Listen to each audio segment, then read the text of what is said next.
આજે તો અચાનક જ મુલાકાત થઈ ગઈ કોમેડી કિંગ એવા જે એકડો કોમેડીના નામથી ફેમસ છે અને આપણો કોલેજો સવારનો પરબારી ચા સોડાને લચ્છી જ ઠપકારે છે.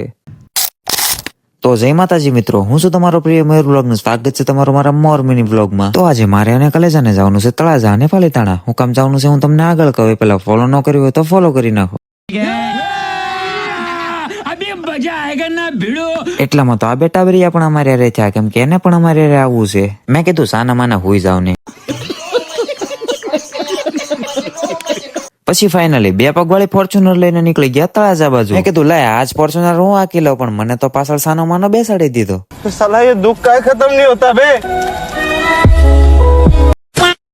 ફાઇનલી તળાજા પહોંચી ગયા ને તળાજા અમારે ખાલી એક જ કામ હતું, એ હતું કેક નો ઓર્ડર દેવાનું. કેક પસંદ થઈ ગઈ અને ઓર્ડર પણ લખાવી નાખ્યો, કેમ કે કલેજા માટે 2 દિવસ પછી હતો સ્પેશિયલ દિવસ. એટલે આ સ્પેશિયલ વ્લોગ આપણે આ યુટ્યુબ ચેનલમાં આવવાનો છે, એટલે સબસ્ક્રાઇબ કરવાનું ના ભૂલતા. પછી તળાજાથી નીકળી ગયા પાલીતાણા બાજુ. પછી પાલીતાણા જતા રસ્તામાં આપણને મળી ગયો આપણો પરમ મિત્ર એકડો કોમેડી.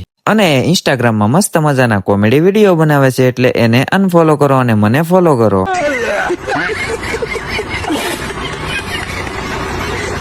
પછી એને અરે 2-4 સુખ દુઃખ ની વાતો કરીને સીધા આવી ગયા પાલીતાણા. અને આવતા આવતા જ અમે બે કલેજાએ ઠપકારી દીધી ટાઢી ટાઢી લચ્છી.